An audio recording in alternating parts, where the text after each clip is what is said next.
Hiya both. It's lovely to catch up after so long. It's been ages since we last had a chat and a diary update.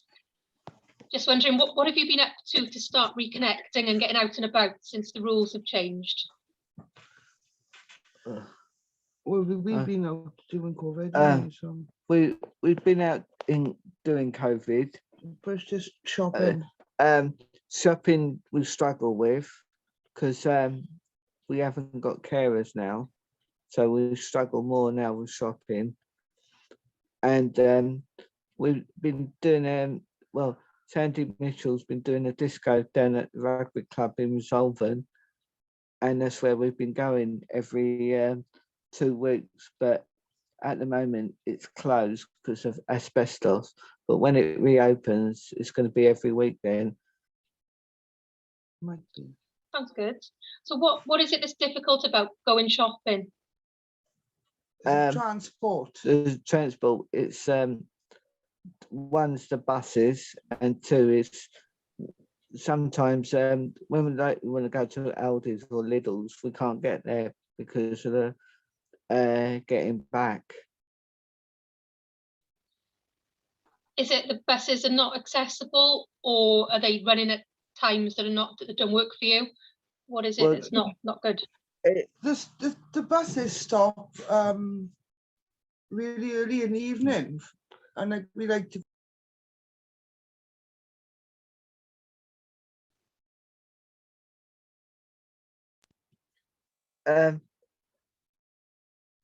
Is the fact that the buses are every hour. It's not like every 15 minutes. It's every hour, and if you miss that bus or that bus don't turn up, then you've got to wait another hour. So that's another problem.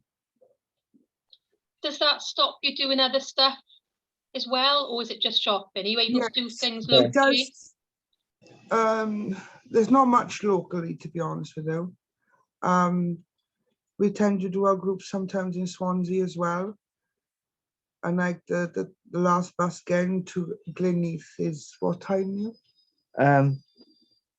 And I know the last bus from Swansea is 5:45. But there's no buses then going into Neath after that time. See? Yeah. There's been occasions where I've had to walk home and it's taken me 3.5 hours to get home. Do you feel safe doing that then? Walking home? Is it quite No. There's no in some parts of where you're walking, there's no footpath. So you're walking on the road. And it's a busy road. And you have to walk on the ways where the traffic can see you. And not only that, and if it's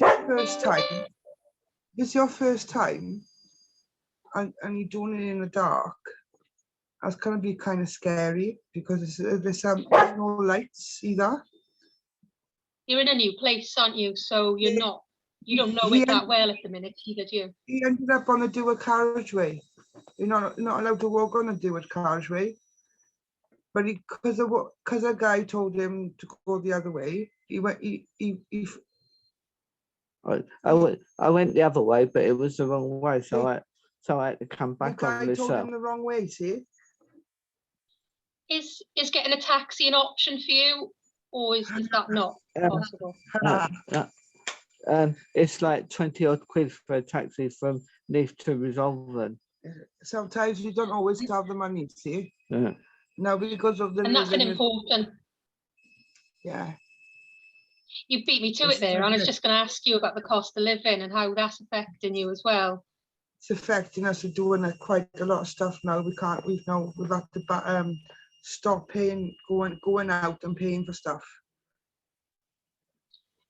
So you might have been able to get a taxi before, but now things have pinched a lot. You've got to rely on public transport, so you need it to work well for you. Okay. Yeah, and it's not only that; it's the taxi fares have gone up now. Where it used to be £2.80 starting rate, it's £3.40 now. That's a big jump, isn't it? Yeah. And you can't guarantee if you can get a big taxi or not. In the school run, the taxis are a nightmare to get one. Did you say you need a specific type of taxi, Anne? Yes, because of my walker. And because So not all of them. what I've been doing, I've been going to town twice. One to do all the animal food. So I have to get into a bigger taxi then because of my walker and my shopping. And I have to then go back down again the next day to do a full month shop. And it's getting So difficult. That's for, like even if you feel in taxis. Do what, Kelly? even if you feel a taxi is an option, that you've got a bit of extra money to get a taxi, you can't always get the taxi you need, so you don't feel you can rely on that anyway. Yeah, I know. That's difficult. Is there anything else that with the cost of living that you found has affected you other than transport? Electric and gas. What's that looking like at the minute?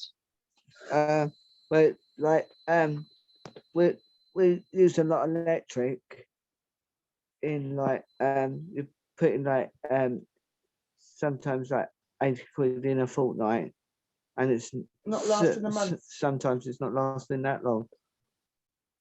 That's a lot, isn't it? Would you say Yeah. how much more is it than you were paying before, say last year? Do you know? I find it pay as you go one now. I find it dearer now than what it was last year.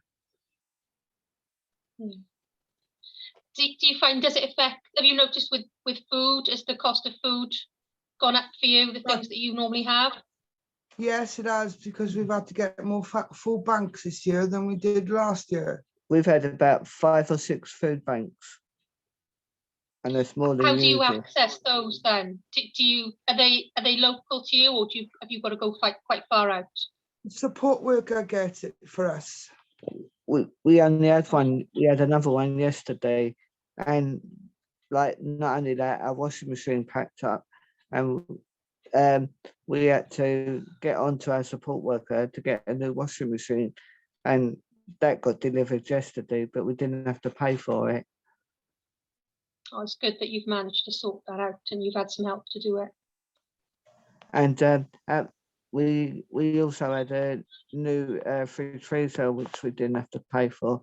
Our support worker done it all. Oh, that's really good. When you're worrying about other things like electric and transport, it's good that you've got a bit of help with other things then. Yeah. Well, Neil gets more help than what I do. But I haven't got a support worker. I haven't even got a carer now.